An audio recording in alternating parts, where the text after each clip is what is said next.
Well, what I'm going to do today is I made up my mind. I didn't think I was going to stay here, but I've been here 3.5 years in the same apartment.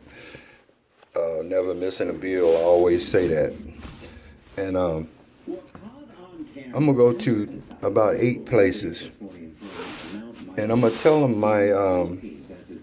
my quest of getting the motorcycle, going back to El Paso just to visit after 30 years.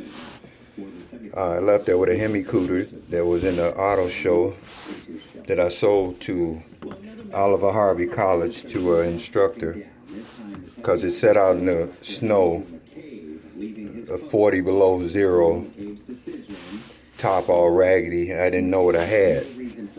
And I also left with a 1000 Kawasaki from El Paso. And so the night I got home, my brother introduced me to something called freebasing. And I was his slave for 30 years in Chicago, pulling race motors and riding race bikes and stealing race bikes and everything else. And so I got up here 3.5 years ago, and I came this direction because I was responsible for millions and millions of dollars in equipment when I was in the service. So my mentality stopped when I got home, and I didn't care. Now, mind you, I was working all the way up into 2008, odds and ends and stuff at jobs. But when I went to the rehab, I went to a year rehab in Toma, Wisconsin. And since 2008, I haven't saved a dime because everybody thought in my family me getting 100% was a free check, and they treated me as such, exploited me out of my money. My brother getting me on drugs. I still love him, but last week I just got enough of it. I can't get the care that I need at the VA here, and I won't get into that. But I might as well finish my quest of going back to see El Paso after 30 years. I promised myself quietly that I was going to get a 91 ZR1 Corvette because I had an 88 that I tried to run my brother over there and when he stole $18,000 from me once I got my lump sum, almost killed him. So I didn't care about money after then. If my family member can get me on drugs and then steal money from me, I'm coming home to save my brothers, give them some money and, go to El Paso. And he stole the money while I was asleep and put me out with the wolves. And the only person that I had to go to was that person that I was getting drugs from for 30 years. Once my money was gone, he said, "Can't you go back to the VA?" And how hard it was for me to hear that. So even when I got up here, I didn't care about money. I helped people because people looked like they needed help up here, and it looked like they were sincere, but they wasn't. When you given something, you don't appreciate it. That's why y'all ask so much. So I had enough. I wrote about 8 dealers down today that I'm gonna go to. I put $1,000 down, and I pay $1,000 a month. And it'll either be the Corvette or the Kawasaki H2. Those were 2 vehicles that's got my spirit. It has to be almost like a beast where people are scared to ride it, because that's how I am. I like to shake 15 minutes after I get off the bike from just the adrenaline. Otherwise, I don't respect it. And I want to see El Paso. I'm about to lose my legs. I don't know if you can see this or not. This is the help that I'm not getting at the VA. My hair is embedded in my my leg where it feels like cactus needles, and it's giving me nerve damage.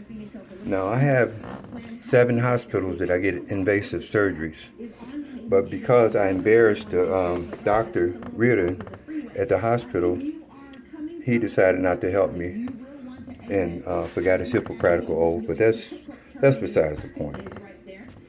I'm gonna make a last-ditch effort to get me what I want and finish my quest. If I don't do that, I'm not the man I think I am. And it's very important to me to do that. So that's why even though it hurts my leg to iron my pants, I used to always have my pants ironed. I was the neatest person in Phoenix. I stood out. And even though it hurts my leg, I'm gonna iron these pants and be presentable as I can, because that's how I want to be when I'm in that car. I had an '88 Corvette, and the camaraderie, when I had that car, they wave when you see one, and they'll stop and talk to you if you have a flat, another Corvette owner, and it inspired me to be better than I am. I've talked to people with 65 Corvettes, rich, in Lake County, and they were some of the down to earth people that you ever want to meet. And I just want to get back to that. With all the petty stuff going on here, you can't compete. These people in Phoenix can't compete with big cities. So they rely on fundraisings because they never will leave this town ever in their life. They'll go on vacations, but they're not the masters of the universe that they are here. You can run across a little bump in the road, and you will always have help from a fundraiser. Instead of struggling to make yourself stronger and deal with the things on life and life terms.